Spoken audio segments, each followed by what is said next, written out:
There is a particular kind of frustration that almost no one talks about.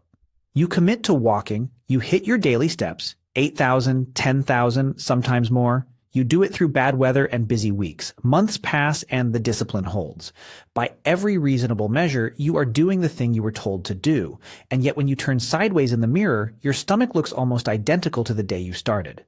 So you draw the conclusion that seems logical. You must not be doing enough. You walk faster. You find a steeper route. You chase the sweat. And still the midsection barely budges. Let me offer a different possibility, one that has nothing to do with how hard you are trying. The issue might not be the amount of effort, it might be the moment you choose to spend it. Let me put a question in front of you. If we could freeze time mid-stride and look directly inside one of your fat cells while you walked, what would we see? A cell actively handing over its stored energy? Or a cell sitting quietly, sealed shut, waiting for a signal that never came? Because here is the part that gets skipped in almost every walking tip you have ever heard. Burning fat is not simply a matter of moving. It is a matter of access. You can move your body for 45 minutes and still leave your stored fat completely untouched if the internal chemistry never gives the green light. Most people assume movement and fat burning are the same event. You spend energy, therefore the energy must be coming from your belly. It feels intuitive. But researchers who study substrate use, meaning which fuel the body actually selects, see something more specific. They see that a walk taken at the wrong moment may run almost entirely on circulating sugar rather than stored fat. Your body is still doing real work. Calories are still leaving. The fuel source, though, may not be the one you assumed. And the reason comes down to a principle that effort cannot override. Your body does not pick its fuel based on how determined you are. It picks fuel based on hormonal permission, which means a walk can be excellent exercise and still be poor fat access at the very same time. You are not failing. Your body is following orders. To see why, we have to stop staring at the fat itself and look at the system that governs it. Two hormones run this show. The first is insulin, and the second is cortisol. Think of your energy like a bank account with two parts. Circulating blood sugar is your checking account, easy to reach and spent first. Body fat is your savings account, larger, but kept under tighter control. Insulin is essentially the bank's standing rule. When insulin is elevated, the rule says, draw from checking, leave savings locked. After any meal, insulin rises to escort that incoming sugar into your cells, and this is healthy and necessary. But while insulin stays high, your fat cells hold their deposits firmly in place. The body simply prefers to burn the food in front of it. So if you walk shortly after a snack, or you nibble every couple of hours, you are often walking on checking account fuel while savings stays sealed. Cortisol, your primary stress hormone, adds a second wrinkle.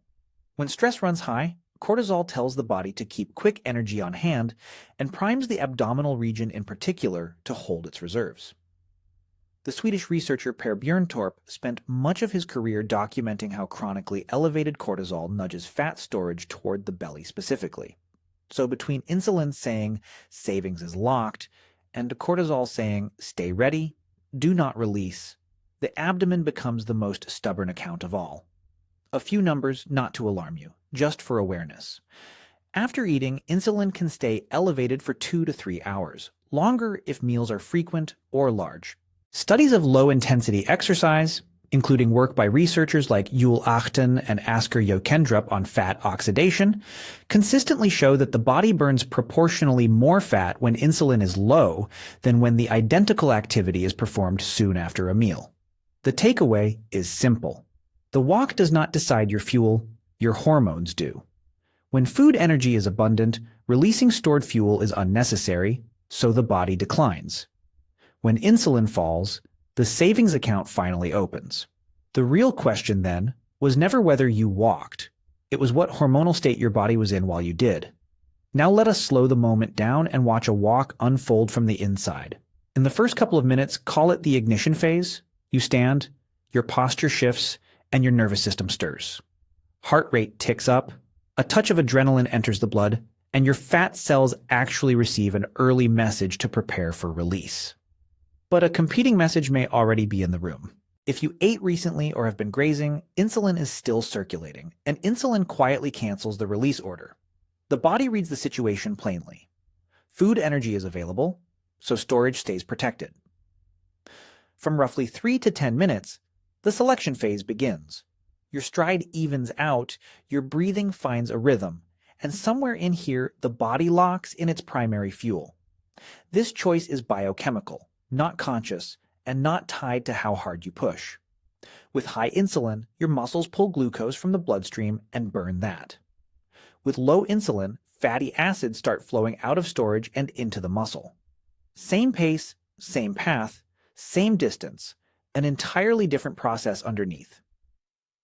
From 10 to 30 minutes comes the training phase. And this is where repetition writes the rules.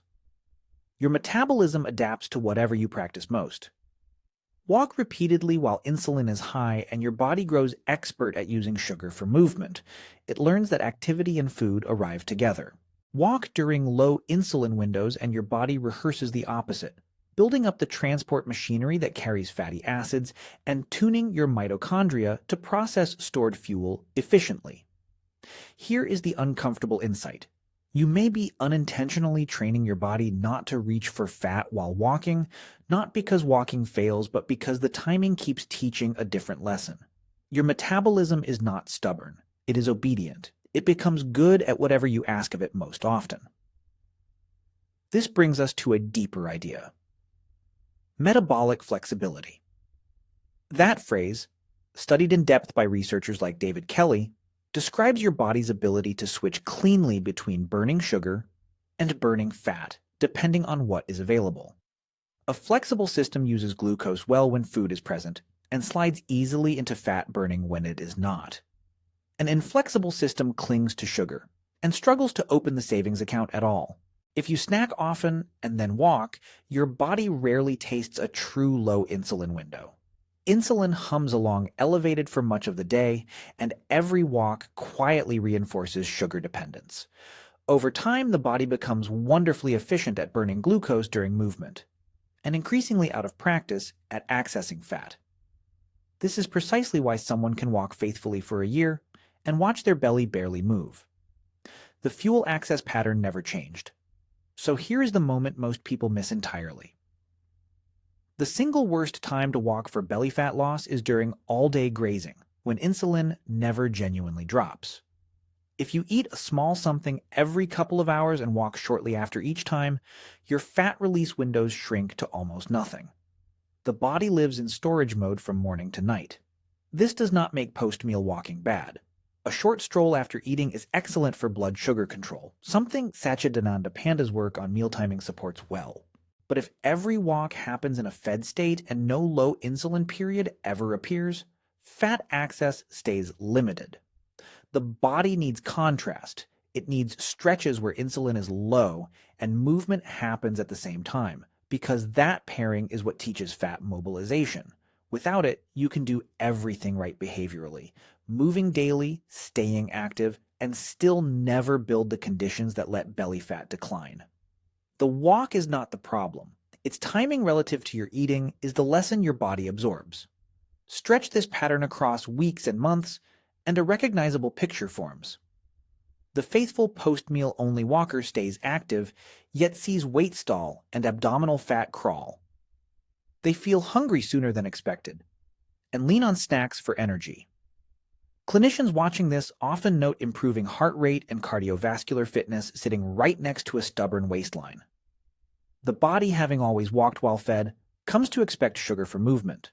When sugar dips later, hunger arrives early, and the loop tightens. Eat, walk, burn sugar, get hungry, eat again. Flexibility quietly erodes. The body still works fine, but it prefers fast fuel and rarely rehearses letting fat go. When researchers began comparing the timing of activity rather than just the quantity, several findings caught people off guard. First, more steps do not reliably mean more fat loss. Two people can log the same distance daily and see very different body composition changes based on when they walk. Second, Frequent eating can blunt fat oxidation noticeably, so even an active person may run mostly on circulating sugar if insulin stays high all day. Third, a gentle walk during a low insulin window can favor fat burning more than a longer walk taken right after eating. Pace matters less than the hormonal backdrop. Fourth, consistency of timing appears to matter more than raw step count for this kind of metabolic training because repetition during low insulin periods is what sharpens the body's ability to release fatty acids. A genuine word of caution before we close. None of this is an argument for extreme fasting or for forcing exercise when you feel depleted. Small timing shifts are plenty. If you feel dizzy, shaky, or unwell on a walk, that is a real signal, and the answer is water, adequate nutrition across the day, and an easier pace. You should always be able to hold a conversation while you move. And one honest caveat worth keeping in mind, walking in a low insulin state increases how much fat you burn in that moment. But total fat loss over months still comes down to overall energy balance. Timing improves access and flexibility. It does not replace the bigger picture. Now return to the question we started with. If we could freeze time and look inside your fat cells mid-walk, would they be working or simply waiting? For a great many people, those cells were never resisting effort. They were waiting for permission that no low insulin window ever granted. Change the timing and you change the signal. We began thinking this was about how effective walking is. You can see now it is really a relationship between movement and hormones, each responding to the other, your body faithfully adapting to whatever you repeatedly ask of it. Walk only when food is plentiful, and it learns to lean on incoming fuel. Walk occasionally when fuel must come from storage, and it relearns how to open the vault. So tell me, which of these surprised you most? And when do you usually walk? Right after meals? At random times? Or on a fixed schedule? Drop your routine in the comments because someone else reading may suddenly realize they have been working hard while sending their body completely mixed signals. In the next video, I will walk you through a simple weekly walking schedule built to support fat access without asking you to train any harder.